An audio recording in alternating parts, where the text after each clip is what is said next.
tema que se me ha propuesto, la situación nacional. Muy grave. Yo creo que la situación que está viviendo el país es extremadamente delicada. Se están conjugando un conjunto de factores que hacen una crisis difícil de manejar. Hay una crisis política. Las instituciones no están funcionando. Fíjense ustedes que el presidente de la República aparece haciendo leyes él solo. Eso no es normal. El órgano legislativo del poder público debía estar haciendo las leyes y el órgano judicial administrando justicia y el órgano ejecutivo gobernando el país. La rama ejecutiva no está funcionando bien. La prueba de eso es que hay los niveles de inseguridad y de delincuencia que existen. Entonces hay una crisis política. Pero además hay una crisis económica sumamente grave, agudizada además por la caída de los precios en los mercados internacionales. Es difícil para el país manejar esa situación y no se están tomando las medidas que deben tomarse para resolver el problema de la crisis económica. Hay una crisis social. Nadie puede negar que el actual gobierno y su antecesor hicieron un gran esfuerzo por colocar el problema social en la agenda del debate público. Pero lo cierto es que está aumentando la pobreza. Hay muy pocos venezolanos que tienen muchísimo dinero y hay una enorme cantidad de venezolanos que no tienen ni siquiera lo más elemental para una vida digna. Hay una crisis además de la educación. Yo sostengo que Venezuela no va a salir del subdesarrollo mientras no gane la batalla de la educación. Las escuelas están muy deterioradas, el ausentismo escolar muy grande, la calidad de la educación deteriorándose, los maestros muy mal pagados y muy mal motivados. Y finalmente hay una crisis moral sumamente evidente, que es la crisis de la corrupción, la enorme corrupción que existe en este momento en Venezuela. Entonces, frente a esa crisis, hace falta un gobierno de amplitud nacional, un gobierno de unidad nacional. Esta crisis no puede ser resuelta por la mitad del país peleándose con la otra mitad. Aún suponiendo que la otra mitad llegara al gobierno, tendría igualmente que hacer un gobierno de unidad nacional. Porque se tienen que tomar medidas pensando en el interés nacional de Venezuela y no en las próximas elecciones. Un gobierno que está pensando en las próximas elecciones no se atreve a tomar las medidas que hay que tomar, por ejemplo, el aumento del precio de la gasolina. Por supuesto que fue muy divertido el show ese que montó en estos días el presidente de la República en un congreso de trabajadores diciéndole, ¿ustedes quieren que se aumente la gasolina? ¡Sí! Eso por supuesto es cómico, porque evidentemente que si le preguntan a los venezolanos, ¿ustedes quieren que se aumente los precios de algo? Y si es la gasolina particularmente, van a decir que no. Pero se tienen que tomar medidas, algunas que son populares y otras que son muy impopulares. Y tiene que haber un gobierno de unidad nacional que no esté pensando en las próximas elecciones, sino que esté pensando en el interés nacional. Para eso hace falta sumar la gente competente de todos los sectores. El gobierno solo que ganó las elecciones presidenciales por un pelo no tiene la fuerza necesaria para tomar esas decisiones y que se ha debilitado, como lo demuestran todas las encuestas. Todas las encuestas ponen de manifiesto que el país está muy descontento con el gobierno. Entonces hay que tomar, primero, definir un programa, un paquete de medidas, y luego formar un gobierno donde haya participación de otros sectores que no sean solamente los que desde hace 15 años están gobernando. Bueno, pues no resolver los problemas de la gente. Un gobierno es legítimo si la gente está contenta y dice, caramba, voy para el mercado y consigo todo lo que necesito en el mercado. Me registro el bolsillo y encuentro que tengo dinero suficiente para comprar las cosas que tengo que comprar en el mercado. Circulo por la calle y salgo de noche y no ando con la angustia de que me van a atracar, sino que estoy tranquilo porque no hay inseguridad, porque no hay criminalidad.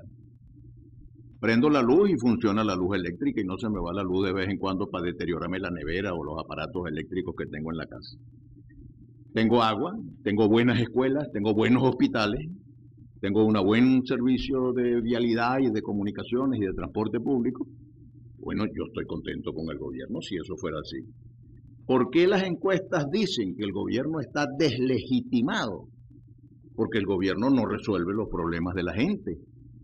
porque de repente se va la luz, porque no hay agua, porque la vialidad se está deteriorando mucho, porque la inseguridad está prevaleciendo, porque voy para el mercado y no consigo las cosas que estoy buscando en el mercado, porque cuando las consigo no me alcanza el dinero del ingreso que estoy percibiendo para comprar el mercado. Entonces, eso deslegitima. Caramba, yo creo que a estas alturas va a ser bien difícil que puedan recuperar los niveles de popularidad que tuvieron en el pasado.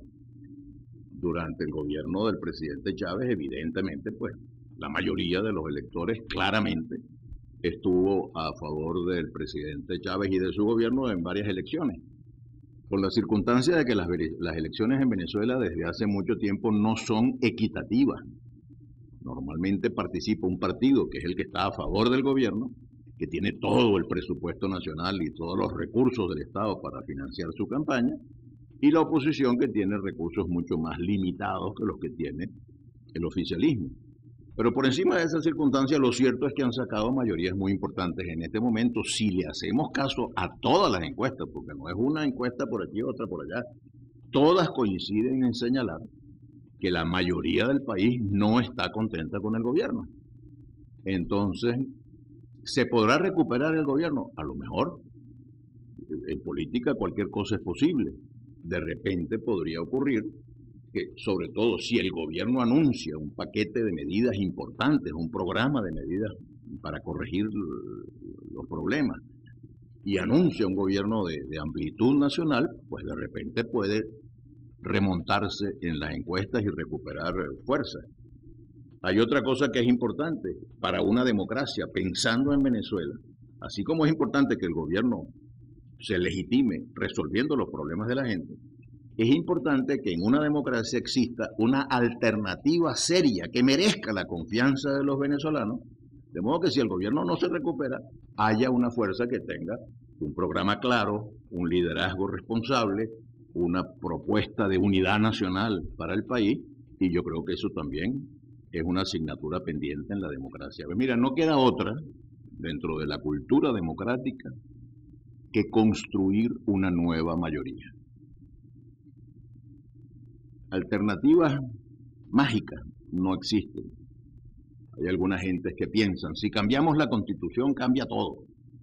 La Constitución la hemos cambiado casi 30 veces en la historia de Venezuela y los problemas siguen allí. El problema no, como decía un filósofo tachirense de allá de Rubio, el frío no está en las cobijas. La cobija sirve para, porque el frío está en el ambiente, ¿no? Los problemas de Venezuela no están en la Constitución, aunque en alguna medida, por supuesto, sí están. Pero golpe de Estado, soluciones de fuerza, ese no es el camino. La solución está en construir una nueva mayoría. ¿Y cómo se construye una nueva mayoría? Con 3 ingredientes básicos, o 4. En primer lugar, teniendo una propuesta seria, bien pensada, bien elaborada, de cómo resolvemos el problema económico, el problema político, el problema social, el problema cultural y el problema moral. ¿Dónde están las propuestas?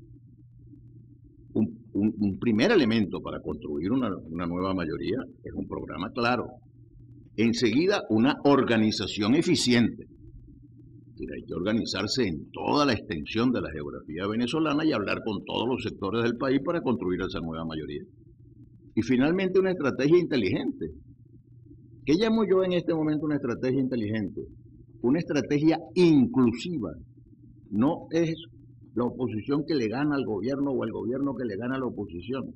Yo creo que el país está esperando una propuesta de unidad nacional, de integración de los venezolanos para resolver las dificultades que están afectando la calidad de la vida de los venezolanos. Entonces, ¿cuál es el camino democrático? Construir una nueva mayoría y que esa nueva mayoría se exprese en las elecciones parlamentarias, en las elecciones de gobernadores y alcaldes, en las elecciones de presidentes. Eso es lo que creo que es urgente, la transición política. ¿Transición qué significa? Ir de una situación a otra. La situación en la que estamos es mala. ¿Qué transición tenemos que hacer? Transitar de esta crisis política a una democracia mejor. Más y mejor democracia necesitamos los venezolanos. Transitar de la crisis económica gravísima que estamos sufriendo a una economía próspera, floreciente, que produzca los bienes, los servicios, los empleos que el país está esperando. Transitar de una situación social muy grave en la cual hay una minoría de gente muy rica y una enorme mayoría de venezolanos muy pobres, a una situación donde hay una clase media, donde haya equilibrio, donde no haya gente tan demasiado rica, pero que no haya sobre todo gente tan demasiado pobre. Cuarta transición, hay que transitar de unas escuelas que se están cayendo, que no tienen agua, que están sucias, que no tienen baños, que no tienen maestros bien pagados y bien remunerados, a unas escuelas de excelencia donde todos los niños venezolanos puedan tener educación de calidad. Y transitar de una situación en la que hay mucha corrupción, denunciada por los propios voceros del gobierno. Además, yo les puedo decir dónde está la corrupción y aprovechar que a lo mejor alguien ve este programa y le cuenta al presidente. La madre de la corrupción en Venezuela está en el control de cambios. Mientras haya control de cambios, hay corrupción. Entonces, si el presidente quiere acabar con la corrupción, pues que acabe con el control de cambios y dará un paso cuántico en la lucha contra la corrupción. Entonces, transitar. ¿Lo puede hacer este gobierno? Ojalá por lo menos lo intente y lo comience. Ojalá el gobierno se pusiera realmente a rectificar los errores que tiene que rectificar. Yo lamentablemente, por las actuaciones del presidente, creo que se están hundiendo más cada día en los errores y en las contradicciones y que así no se resuelven las crisis. Lo primero que hay que hacer es convocar la unidad nacional. Un gobierno de amplitud, un gobierno de unidad que pueda enfrentar los problemas sin estar pensando en las próximas elecciones, sino estar pensando en el interés del país. No que yo sepa, yo lamentablemente pienso que estamos con una situación política muy polarizada, una confrontación muy infecunda y que además se dedica sobre todo a la descalificación recíproca. Tú eres tal cosa, pero no a la presentación de propuestas que nos ayuden a que la gente viva mejor. Al fin y al cabo, lo que queremos los venezolanos es vivir mejor. Lo que queremos los venezolanos es poder salir por la calle sin la angustia de que nos van a atracar o que nos van a robar o que nos van a maltratar. Queremos llegar al mercado y encontrar los anaqueles llenos de productos. La gente va para el mercado a comprar arroz y de repente regresa con azúcar. ¿Y por qué? Porque era lo que había. No había arroz, pero me encontré que había azúcar y compré el azúcar. Bueno, pues debe haber arroz y debe haber azúcar. Y debe haber todo lo que necesito para mi vida, para la calidad de mi vida. Y debo llevar en el bolsillo dinero suficiente para comprar. Y eso es lo que está afectando mucho eso que llamamos el tema de la deslegitimación del gobierno, porque la gente no encuentra que el gobierno está resolviendo los problemas. Venezuela tiene futuro. Nosotros tenemos que trabajar con la esperanza y la ilusión de que el país tiene por delante sus mejores años. No tenemos nostalgia de pasado, tenemos conciencia de que hay problemas muy serios, pero Venezuela tiene que superar esos problemas. Y como aquí en este país, en estos tiempos, se ha puesto de moda que no se puede hacer ningún discurso sin invocar la memoria del padre de la patria, Simón Bolívar, diré que a Bolívar le tocó vivir momentos mucho más difíciles de los que estamos viviendo y siempre tuvo la voluntad de seguir luchando y de convocar a la nación a objetivos más ambiciosos. El país tiene futuro, tenemos que construir una nueva mayoría en un ambiente de unidad nacional, en un clima de entendimiento, acabar con tanto pleito inútil que se presenta todos los días y provocar o promover políticas que ayuden a que los venezolanos vivamos mejor. Y yo muy agradecido con ustedes por esta invitación, por esta conversación.